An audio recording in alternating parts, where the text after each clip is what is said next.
Nafissa avait 11 ans. Dans le village où elle vivait, elle était encore un enfant, mais sa vie n'était plus celle des autres enfants. Sa maman était malade, très malade, et Nafissa n'avait pas le choix. Elle n'allait plus à l'école. Chaque matin, elle se levait tôt pour vendre des fruits au marché. Avec l'argent qu'elle rapportait, elle espérait pouvoir acheter des médicaments pour sa maman, même si souvent, ce qu'elle gagnait ne suffisait pas. Elle avait l'impression de porter toute la famille sur ses petites épaules, et elle le faisait sans se plaindre, parce qu'elle n'avait pas le choix. Mais à 11 ans, Nafissa n'était plus seulement une enfant, elle était devenue l'adulte de la maison, la seule à pouvoir sauver sa mère de la maladie qui l'emportait lentement. Un jour, alors qu'elle vendait des oranges, un homme l'approcha. Il portait un costume et des lunettes noires. Ses chaussures brillaient au soleil. Nafissa, avec sa robe simple et ses pieds nus, le regarda d'un air curieux. L'homme lui sourit et lui parla avec une voix douce. « Tu veux bien gagner beaucoup d'argent, petite ?» Au début, Nafissa ne comprit pas. Pourquoi un étranger s'intéresserait-il à elle? Mais quand il lui montra le billet de banque qu'il tenait dans ses mains, elle se sentit soudainement perdue. Cet homme pouvait l'aider à sauver sa maman. Peut-être que cet argent pourrait tout changer. Il lui parla d'une ville loin d'ici, d'un endroit où elle pourrait vivre mieux, où elle aurait tout ce qu'elle voulait, de la nourriture, des médicaments pour sa maman, une vie meilleure. Nafissa, tellement désespérée, accepta sans poser de questions. Elle n'avait jamais quitté son village. Mais l'espoir d'un avenir meilleur était plus fort que sa peur. Le lendemain, ils prirent le bus ensemble. Nafissa serra son petit sac contre elle, le cœur battant. Elle ne savait pas ce qui l'attendait, mais elle espérait que ce voyage serait la réponse à ses prières. Quand ils arrivèrent en ville, Nafissa fut éblouie par la grandeur des bâtiments, les voitures, les gens qui se pressaient partout. Mais quelque chose clochait. Les rues étaient pleines, mais personne ne semblait vraiment heureux. L'homme la conduisit dans un immeuble sombre. Il lui dit que c'était un endroit spécial où elle pourrait travailler et gagner beaucoup d'argent. L'appartement était petit, mais il y avait des femmes là-bas. Nafissa les regarda avec de grands yeux, elles étaient beaucoup plus âgées qu'elle, mais elles avaient l'air de connaître cet endroit. Elles lui parlèrent doucement, lui disant qu'elle n'avait qu'à suivre les règles et qu'elle serait bien traitée. Elles lui donnèrent une robe propre, une robe qu'elle n'avait jamais vue. Nafissa n'avait pas compris, mais elle obéit. Les jours passèrent, et Nafissa se rendit compte que cet endroit n'était pas ce qu'elle avait imaginé. Chaque jour, l'homme qui l'avait conduite ici revenait et lui disait qu'elle devait plaire aux hommes qui venaient la voir. Nafissa ne comprenait pas ce qu'il voulait dire, mais elle savait que si elle ne le faisait pas, il n'y aurait plus d'argent pour sa maman. Elle faisait ce qu'on lui disait, même si chaque instant la remplissait de honte. Un soir, un homme plus âgé entra dans la pièce. Il la regarda d'une manière étrange, comme s'il la possédait déjà. Nafissa sentit son cœur s'emballer. Elle n'était plus une enfant, mais une marchandise. Elle se sentait perdue, incapable de fuir, incapable de crier. Après tout, qui aurait pu l'entendre dans ce grand immeuble? Les jours suivants, Nafissa se sentit de plus en plus brisée. Elle n'était plus elle-même. Les sourires qu'elle offrait étaient forcés. Elle n'aimait pas ce qu'elle faisait, mais elle avait appris à se taire, à rester dans l'ombre, à oublier qui elle était. Mais à chaque fois qu'un homme venait, quelque chose en elle mourait un peu plus. Un jour, elle croisa une femme dans le couloir. Cette femme avait l'air différente. Elle se tenait droite, avec une dignité que Nafissa n'avait jamais vue. Elle s'appelait Hawa. Hawa lui sourit, mais il y avait une tristesse dans ses yeux. Elle lui dit : « Je sais ce que tu traverses, petite. J'ai été là moi aussi. Mais tu ne peux pas rester ici, tu ne peux pas laisser ces gens te détruire. Il y a un autre chemin. Je vais t'aider. » Nafissa se sentit d'abord perdue. Comment quelqu'un comme Hawa pourrait-elle l'aider? Mais quelque chose dans ses yeux lui donna de l'espoir. Hawa lui parla d'une organisation qui s'occupait des jeunes filles comme elle, des filles perdues dans ce système cruel. Elle lui donna une adresse et lui promit qu'elle pourrait fuir cet enfer. Nafissa n'avait rien à perdre. Elle décida de partir. Mais dès qu'elle s'échappa, elle se rendit compte qu'elle n'était pas aussi libre qu'elle le croyait. L'homme qui l'avait emmenée en ville la retrouva. Il la menaça. Il lui dit que personne ne l'aiderait, que si elle partait, elle n'aurait plus jamais d'argent pour sa maman. Mais Nafissa n'était plus la même. Elle avait vu trop de choses pour revenir en arrière. Elle avait vu l'enfer et n'avait plus peur. Elle se rendit à l'adresse donnée par Hawa. Quand elle arriva, elle trouva un refuge, un endroit où elle n'était pas jugée. Mais ce n'était pas facile. Nafissa se sentait brisée, vide. Elle avait perdu une partie d'elle-même. Chaque jour, elle se battait contre ses souvenirs, contre la honte, contre la douleur. Mais elle savait que c'était laquelle pourrait reconstruire sa vie. Après plusieurs semaines dans le refuge, Nafissa commença à se sentir un peu plus en sécurité. Mais la peur ne disparaissait pas. La nuit, elle se réveillait en sursaut, le cœur battant, en imaginant que l'homme viendrait la chercher. Il l'avait menacée, il avait dit qu'il la retrouverait, qu'il n'allait pas la laisser partir si facilement. Chaque bruit dans l'immeuble la faisait sursauter.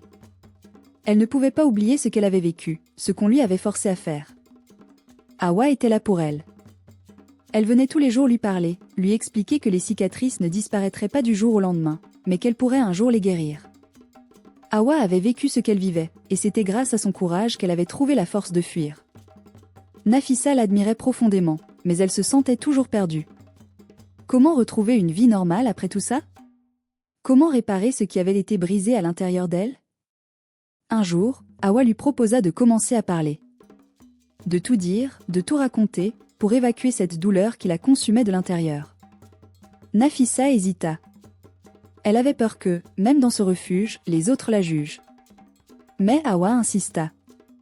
Parler, c'est guérir. Alors, Nafissa se lança. Au début, ses mots étaient hésitants, comme si elle craignait que quelqu'un ne la comprenne vraiment. Mais peu à peu, les souvenirs vinrent, clairs et douloureux. Elle parla de l'homme, de la promesse d'une vie meilleure, de l'espoir qu'elle avait ressenti quand il lui avait montré l'argent. Elle parla de l'appartement sombre, des femmes qui lui avaient dit quoi faire, des hommes qui venaient et partaient sans jamais lui dire un mot de réconfort. Avant de continuer, si ce conte vous a touché, s'il vous plaît, laissez un j'aime. Ces histoires ne sont que le début. Découvrez encore plus de drames, de mystères et de passion en vous abonnant. Continuons. Quand elle eut terminé, elle sentit une étrange légèreté. Comme si, pour la première fois depuis des mois, elle pouvait respirer. Elle n'était plus seule dans sa souffrance. Elle savait que ce qu'elle avait vécu était horrible, mais le simple fait de le dire à quelqu'un l'aidait à accepter que ce n'était pas sa faute. Hawa la regarda avec des yeux pleins de compréhension et de compassion. « Tu as été forte, Nafissa », lui dit-elle doucement. « Maintenant, tu vas apprendre à t'aimer à nouveau. Tu vas retrouver le chemin de ta liberté. » Un matin, alors qu'elle se rendait à une réunion avec Hawa et d'autres jeunes filles du refuge, Nafissa rencontra un autre homme. Il semblait différent des autres. Il avait un sourire rassurant et lui parla avec douceur.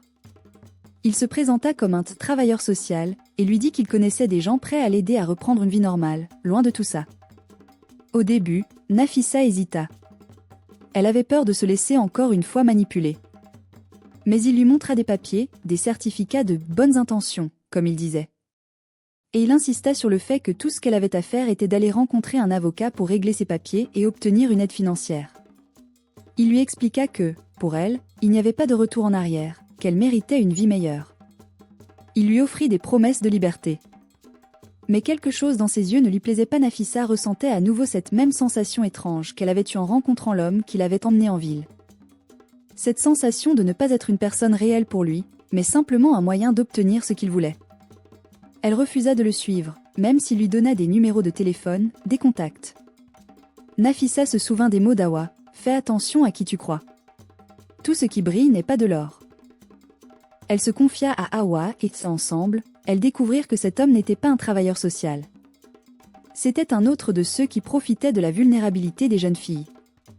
Ils étaient nombreux dans la ville, des hommes qui se faisaient passer pour des sauveurs, mais qui n'étaient en réalité que des prédateurs. Tu vois, Nafissa, il faut être vigilant, même quand les promesses semblent belles, lui expliqua Hawa. Ils cherchent à nous attirer, mais nous avons appris à les reconnaître. Cette découverte brisa un peu plus le cœur de Nafissa. Elle n'avait pas confiance en personne. Comment pouvait-elle savoir qui était vraiment là pour l'aider, et qui voulait simplement la manipuler à nouveau? La douleur de l'incertitude envahit son esprit. Le temps passa, et Nafissa commença à se reconstruire petit à petit. Elle suivait des séances de thérapie, écoutait des témoignages d'autres filles qui avaient vécu des choses similaires. Mais chaque jour, elle devait se battre contre ses propres démons. La honte, la culpabilité, la peur de l'avenir. Elle apprenait à se pardonner pour ce qu'elle avait vécu, même si, parfois, les souvenirs revenaient dans ses rêves, l'empoisonnant de l'intérieur. Hawa ne la lâchait jamais. Elle lui rappelait qu'il ne fallait pas se laisser abattre, qu'il y avait toujours des solutions. Nafissa finit par comprendre que la liberté n'était pas un cadeau que quelqu'un pouvait lui offrir. La liberté était un combat, un chemin qu'elle devait tracer elle-même. Elle décida de reprendre l'école. C'était un petit pas, mais un pas important. Elle se sentait honteuse de revenir dans une salle de classe à son âge, mais elle savait que c'était la seule façon de reconstruire sa vie. Elle avait envie de vivre, envie de changer le cours de son histoire. Un jour, alors qu'elle revenait de l'école, un homme qu'elle ne connaissait pas l'arrêta. Il était vieux, mais il avait un regard doux, bienveillant. Il lui parla d'un programme de soutien pour les jeunes filles, un programme où elle pourrait poursuivre ses études et recevoir une aide pour se reconstruire. Cette fois, Nafissa ne se laissa pas tenter par des promesses vides. Elle ne croyait plus aux illusions. Mais cet homme n'était pas comme les autres. Il n'avait pas de mensonge dans la voix, et il ne cherchait rien en retour. Il voulait simplement l'aider, lui donner une chance de se relever. C'est avec cet homme qu'elle trouva la paix. Peu à peu, Nafissa commença à croire que l'avenir pouvait encore lui sourire, qu'elle n'était pas condamnée à une vie de souffrance et d'exploitation. Elle avait appris que la vie pouvait être dure, mais aussi belle, si l'on se donnait les moyens de la changer. Les jours passaient, et chaque matin, Nafissa se réveillait avec un sentiment de vide. Elle n'arrivait pas à trouver la paix dans son esprit. Les souvenirs du passé la hantaient toujours. La ville, les hommes, les promesses. Tout cela flottait autour d'elle, comme un lourd nuage qui ne voulait pas se dissiper. Elle se sentait perdue dans cette mer de douleur. Chaque moment de son existence était marqué par un rappel constant de ce qu'elle avait vécu. Un soir, alors qu'elle était seule dans sa chambre, Hawa vint la voir. Elle s'assit à côté d'elle, sans un mot, juste pour être là. Nafissa se tourna vers elle, cherchant des réponses, mais les mots ne venaient pas. Il y avait cette douleur qui ne pouvait pas être exprimée, cette honte qui resserrait son cœur à chaque respiration. Tu sais, Nafissa, et dit Hawa, brisant le silence, et ces hommes, ces lieux, ils ne peuvent pas te définir. Ce qui t'arrive, ce n'est pas ton histoire. Ce n'est pas ce que tu es. C'est juste une partie du chemin, mais pas la fin. Nafissa ferma les yeux, ne pouvant retenir les larmes qui se frayaient un chemin sur ses joues. Elle ne savait pas comment sortir de tout cela, comment effacer ce qu'elle avait fait, ce qu'on lui avait fait. Elle se sentait comme une coquille vide, un corps qui n'avait plus de sens. Mais qu'est-ce que je vais devenir ? Comment je peux revenir en arrière ? Comment je peux oublier tout ça ? Et chuchota-t-elle. Hawa la prit dans ses bras, comme une mère le ferait, et lui murmura doucement à l'oreille, « Tu ne peux pas oublier. Mais tu peux apprendre à vivre avec. Tu peux reconstruire ce que tu penses être brisé. Il faut juste du temps, et beaucoup de courage. Tout ne sera pas facile, mais tu peux commencer à croire en toi. » Mais les jours se ressemblaient. Nafissa se rendait à l'école, mais elle se sentait toujours différente. Les autres enfants semblaient vivre dans un autre monde. Ils n'avaient pas cette lourdeur dans le cœur, cette douleur persistante. Elle les observait, se demandant comment ils pouvaient être si innocents, si libres. Elle était marquée, brisée, coupée du monde extérieur. Chaque rire, chaque regard en classe lui rappelait sa différence. Elle avait l'impression de porter un fardeau invisible que personne ne pouvait voir, mais que tout le monde sentait. Les nuits étaient les pires. Le silence, le noir total dans sa chambre, c'était là que ses pensées la rattrapaient. Les hommes, les voix, les caresses qu'elle n'avait pas choisies. Elle se réveillait en sueur, le corps tendu, comme si elle était encore prisonnière de ce lieu. Mais à chaque fois, Hawa était là, toujours présente, prête à la consoler sans poser de questions. Un jour, en se promenant dans le quartier avec Hawa, Nafissa croisa un autre visage qu'elle connaissait, un visage familier. C'était celui d'une des filles du refuge. Elle s'appelait Mariam, et elle avait vécu la même chose, mais elle était plus grande, plus forte. Ses yeux avaient une dureté que Nafissa n'avait pas. Elle la regarda sans sourire, comme si elle ne reconnaissait plus la petite Nafissa qu'elle avait vue arriver ici, fragile et brisée. « Mariam, tu vas bien ?» osa demander Nafissa. Mariam la regarda un instant, puis détourna les yeux. « Je fais ce que je peux. Ce n'est pas facile, mais on s'adapte. On apprend à vivre avec ce qu'on a vécu. C'est tout ce qu'on peut faire. » Nafissa la suivit du regard alors qu'elle s'éloignait. Il y avait quelque chose dans son attitude qui la frappait, quelque chose de cassé, mais d'incroyablement fort. Mariam avait l'air de s'être faite à cette douleur, comme si elle avait accepté ce qui lui était arrivé et avait décidé de ne plus y penser. Mais Nafissa ne pouvait pas faire ça. Elle ne pouvait pas juste oublier. Elle voulait être plus que ça. Les mois passèrent, et Nafissa commença à retrouver un peu de calme. La douleur était toujours là, mais elle n'était plus aussi intense. Elle suivait des cours, elle apprenait, même si chaque mot semblait une épreuve. Chaque nouvelle notion qu'elle apprenait dans les livres semblait un petit pas vers une vie qu'elle croyait autrefois impossible. Un jour, en classe, une professeure lui demanda de lire à voix haute un passage du livre que toute la classe étudiait. Nafissa se leva, le cœur battant, les mains moites. Elle n'aimait pas lire devant les autres, elle n'aimait pas qui la voie. Mais elle se força. Elle regarda les mots sur la page, cherchant du réconfort dans cette activité simple, un instant où elle pouvait se concentrer sur autre chose que ses pensées sombres. Quand elle eut terminé, un silence s'installa dans la pièce. Elle baissa les yeux, prête à entendre les moqueries, les rires des autres enfants. Mais rien de tout ça ne vint. La professeure sourit doucement et dit « Bien joué, Nafissa. C'est très bien. » C'était la première fois depuis longtemps qu'elle ressentait une petite étincelle de fierté. C'était peut-être insignifiant pour les autres, mais pour elle, c'était un moment précieux. Ce n'était pas grand-chose, mais c'était une victoire. Une petite victoire qui lui permettait de croire que, malgré tout ce qu'elle avait traversé, elle avait encore quelque chose à offrir. Elle n'était pas qu'une victime de son passé. Elle était plus que ça. Ce soir-là, alors qu'elle rentrait au refuge, Awa la regarda et lui dit « Je vois du changement chez toi, Nafissa. Tu n'es plus celle qui est brisée. Tu es celle qui se relève. Ne lâche pas maintenant. » Nafissa se tourna vers elle, les yeux brillants. « Je vais me battre. Pour moi, pour ma maman, pour toutes les autres filles comme moi. » Le chemin serait long, elle le savait. Mais pour la première fois, elle se sentait prête à affronter ce qui allait venir. Elle n'était pas seule. Elle avait trouvé un endroit où elle pouvait être elle-même, où elle pouvait respirer. Et surtout, elle avait trouvé la force de rêver à nouveau. La liberté ne viendrait pas toute seule, mais elle était à portée de main, et Nafissa savait qu'elle la saisirait. Les mois passaient et, malgré ses progrès, Nafissa se sentait souvent tiraillée entre son passé et la promesse d'un avenir meilleur. Les souvenirs de l'homme qui l'avait exploité, les moments d'humiliation, de souffrance et de solitude, se mêlaient constamment à ses rêves d'un jour pouvoir quitter ce refuge et retrouver une vie normale. Mais elle savait qu'elle ne pourrait jamais échapper à ces cicatrices, qu'elles étaient là pour toujours, même si le temps finirait peut-être par les atténuer. Un jour, alors qu'elle revenait de l'école, elle trouva un message dans sa boîte.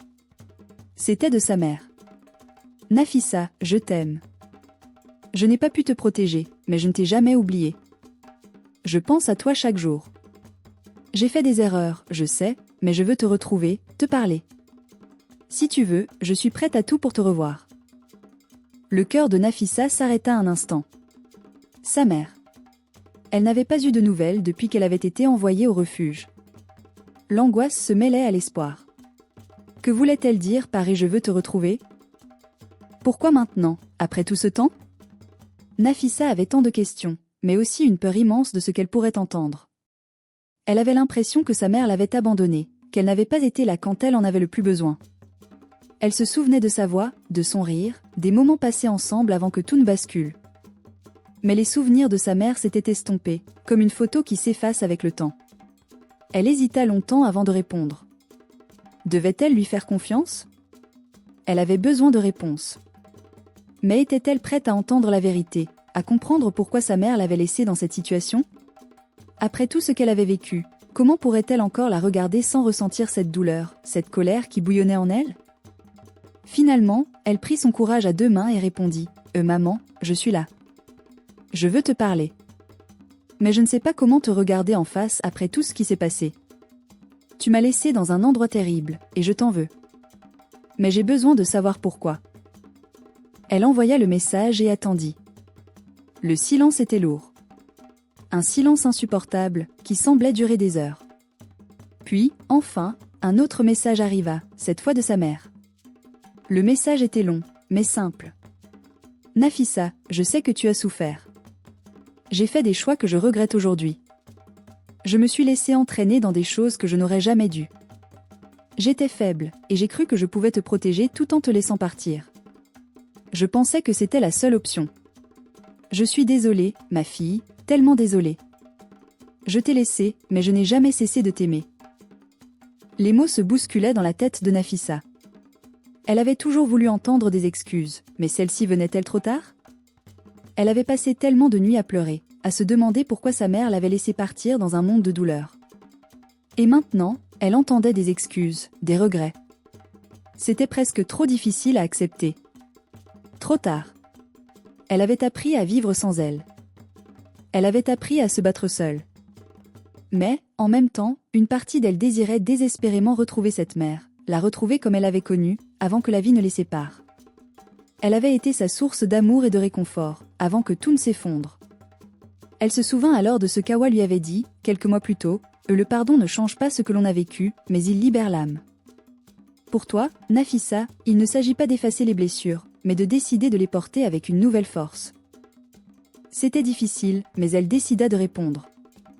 Je suis prête à te parler, mais je ne peux pas tout oublier d'un coup. Je veux te comprendre. Pourquoi as-tu accepté que je parte avec lui? Pourquoi m'as-tu laissé dans cet endroit? Les jours suivants, Nafissa et sa mère échangèrent des messages. Peu à peu, elle apprit ce qu'elle n'avait jamais su. Sa mère avait elle-même été une victime, prise dans un réseau d'exploitation. Elle n'avait pas su comment se défendre, comment protéger sa fille.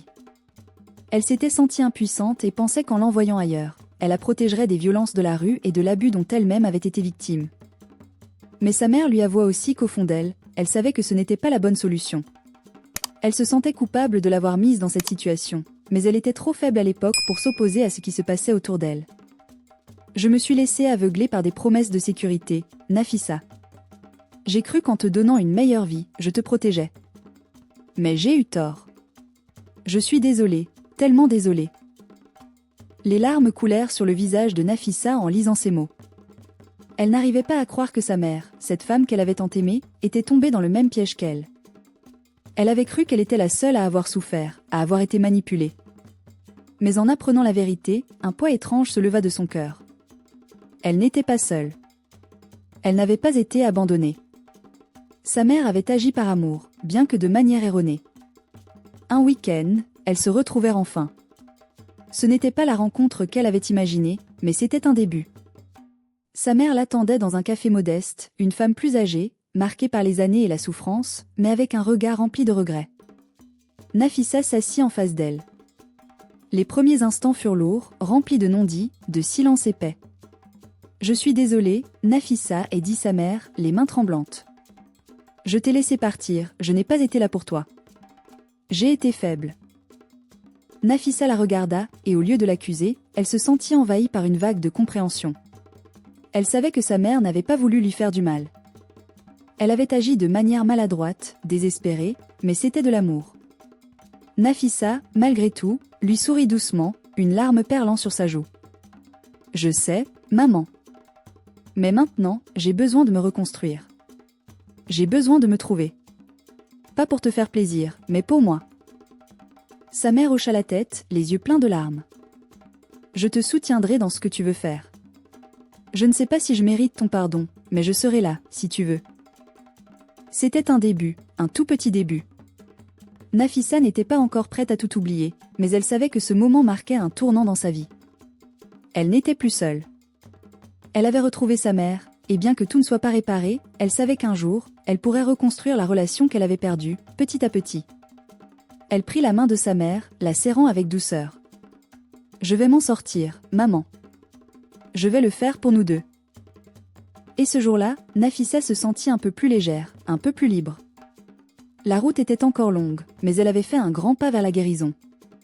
Les mois passaient, et Nafissa se sentait toujours tiraillée entre son passé douloureux et l'espoir d'un avenir meilleur. Un jour, elle reçut un message de sa mère, lui avouant son regret de l'avoir laissée et son désir de la retrouver. Après des semaines de réflexion, Nafissa répondit, exprimant sa douleur et ses questions. Sa mère lui révéla qu'elle avait elle-même été une victime, croyant que l'envoyer ailleurs la protégerait. Les retrouvailles furent difficiles, mais elles marquèrent un début de guérison. Nafissa comprit que sa mère l'avait laissée par amour, malgré ses erreurs. Elle se promettait de se reconstruire, non pour satisfaire sa mère, mais pour elle-même.